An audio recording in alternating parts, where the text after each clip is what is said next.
अपनी जिम्मेदारी समझकर, अपना फर्ज समझकर लड़ाने का काम करें। ये जो चुनाव है,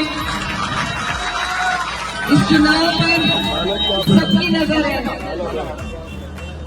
इस चुनाव पर पूरे देश में सब नेताओं की नजर है और आप पर बड़ी जिम्मेदारी है।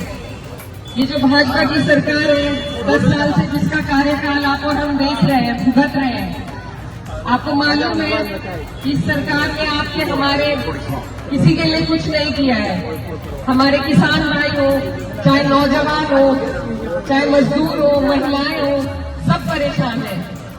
मेरे युवा भाई यहाँ पर खड़े हैं,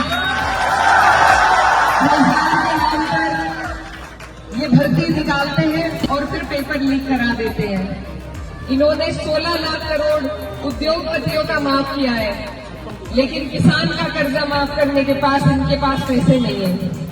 तो ये ऐसी सरकार है जिसकी नीयत में खोट है, जो आपके हमारे लिए कुछ नहीं करना चाहती। तो ये वक्त है, ये बहुत सुनहरा मौका है आपके हमारे हाथ में कि हम अपने वोट के माध्यम से अपना जवाब इस सरकार को दे सके, इन तानाशाहों को अपने ऊपर से हटा सके। और अगर हम इस मौके से चूक गए तो हमें बहुत बड़ा पछतावा होगा।